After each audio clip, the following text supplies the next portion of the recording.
Hi, I'm WTOP film critic Jason Fraley, and we're ranking all month long the greatest movies in every genre. And today we're going to break down my list of the best animated films. It was the very first movie I saw in the theaters back in 1989, which was The Land Before Time. It sparked a huge straight-to-video series, probably about 10 movies or so. And I love Littlefoot and Ducky and Petrie and Spike and Sarah.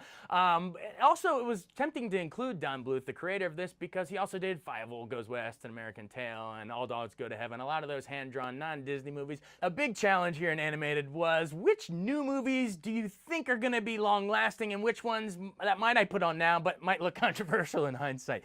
Well, I decided to include Frozen. I think that's going to be a no-brainer based on how much young girls dressed up as that for Halloween, and Let It Go. We can't let it go. I mean, they're going to sing that forever. I think that's a pretty safe bet with that Oscar-winning song. I also included Moana. Well, that might be controversial, but similar. Another diverse character, another young girl singing How Far I'll Go, V.E. Carvalho, who we talked to on WTOP. I also wanted to sneak in The Rock there, so who knows if that's going to still be around years from now, but something tells me that with Lin-Manuel Miranda from Hamilton doing the score and The Rock doing it, I think it's going to be around. Until then, The Rock, you're welcome.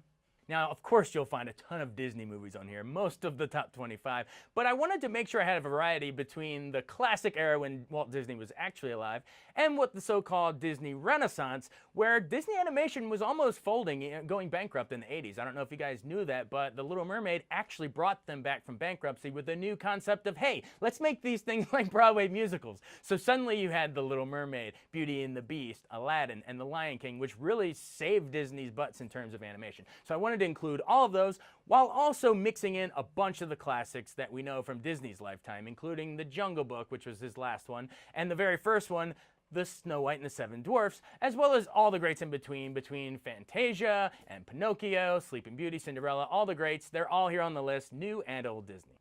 Now, we didn't want this to be just Disney, so we had to look for other outside companies like DreamWorks. Of course, I had to go with Shrek, which is one of the pop culture staples probably of the last 20 years, not to mention a great postmodern look at fractured fairy tales.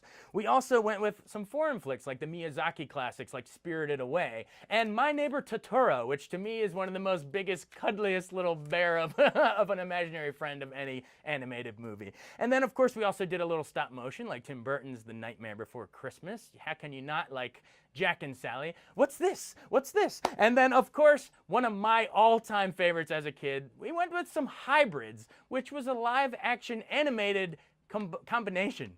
Who Framed Roger Rabbit? I love this movie. Jessica Rabbit, voiced by Kathleen Turner, saying, "I'm not bad, I'm just drawn that way." And then, of course, Roger Rabbit himself going, you know, how do you not love that?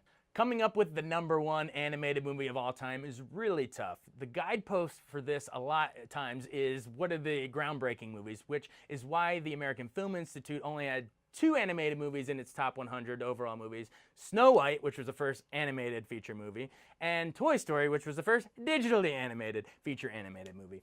I had to put those in the top 3 for that reason. When Snow White came out, everyone told Walt he was crazy. People were going to get epileptic seizures. No one could sit through a full-length cartoon. They would freak out. And in fact, it worked so well that at the Radio City premiere, when the lights came up, all the kids' seats were covered in urine. It worked that well. The witch was that scary. As for Toy Story, I'll never forget 1995, the first Pixar digitally animated movie, sitting there in the theater as a kid saying, whoa, this is different. This is different from all those hand-drawn movies. And it's because of the computer animation. Not to mention, Buzz and Woody, I still have the action figures on my desk. They're one of the most immortal buddy teens of all time, regardless of genre, but definitely in animation.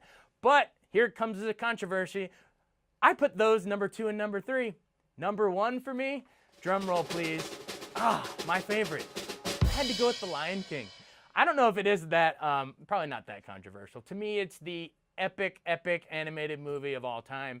You get not only gorgeous animation, but the story is very deep. It's basically Hamlet's tale. You know, if you think about Simba leaving after Mufasa's death and Scar and having to come back and take his rightful place as king, it's totally Hamlet. Also, to me, it was some great African themes, like a lot of time, like what we're saying with Black Panther. A lot of the music and visuals, and especially the diverse casting. You know, we have James Earl Jones as Mufasa, Whoopi Goldberg. A lot of diverse casting here that we would see manifest itself in live action in Black Panther as a groundbreaking movie. Happened a long time ago here in Lion King. Also, what really put it above Snow White for me, Snow White, every time I watch it, animated, groundbreaking, but it's Snow White's voice singing that gets me. I'm wishing for the... I can't, it hurts my ears. Whereas with this, you have songs by Elton John, Tim Rice, and Hans Zimmer.